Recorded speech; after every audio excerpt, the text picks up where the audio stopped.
Okay guys, this is the next shirt. This is basically going to be a romper that I'm making. So guys, this is the back of the shirt. I got it on the fold. And then if you guys see the front of the shirt, and it's going to be at an angle, guys, and I'm going to cut it all the way down. And those going to be the two tassels that tie. That's how I come up with the tie shirt. And then I cut out the back, the shorts for the romper. Okay, stay tuned. Bye-bye. So we're going to make this romper with puff sleeves. So if you guys see the ruler, I extended by 5 inches. And if you guys see the sleeve, and I'm going to cut it out. But from this angle, y'all see this is the shoulder. You'll see how much bigger, longer I made the sleeve, because this is going to go like that. And that's going to make the jacket, the sleeves, puff sleeves. So that's how you will extend to make puff sleeves. I'm going to cut out 2 sleeves, and then I'll cut out the shorts for the romper. Alrighty. Guys, last and final step, these is going to be the romper shorts. But if you guys can see, I extended the shorts longer. They're not going to be like booty shorts. So they're going to be longer shorts. So those is a shape for the shorts, and those is a shape for the pockets. So those are 2, the front and back. And these is the 2 puff sleeves. Those the pockets. And I'm going to cut out 2 for the shorts. And then these shapes will be for the pocket. So if you, when you come up with the shape for the pocket, guys, your hand goes in the pocket.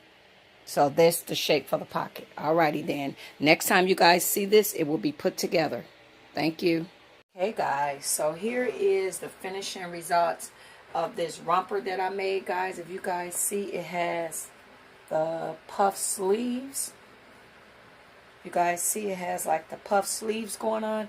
And guys, when I did the pockets, if you guys are going to wind up doing the pockets, don't make your shorts fitted, because when I put the pockets in, you know how like if a person have a lot of things in their pockets, and the pockets was bulging really here, so I had to cut them out and close it. So if you guys wind up doing the pockets, make your shorts bigger to accommodate for the pockets. Make it bigger so when you accommodate for the pockets when you guys do this romper.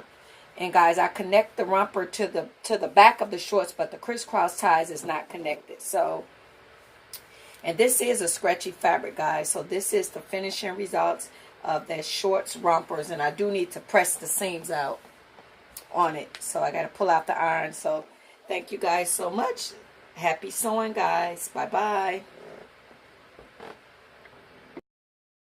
Okay, guys, here are a couple still shots of this romper. I had to get rid of the pockets because, like I said, I didn't cut the shorts big enough, and it didn't look right. It looked like I was a truck driver with a bunch of keys in my pockets. So this romper is very pretty, guys. So this is the finishing result of that puff sleeve romper set, guys. And the final shot is the model that I got inspired by to make this beautiful romper. There it goes. Thank you, guys. Bye-bye.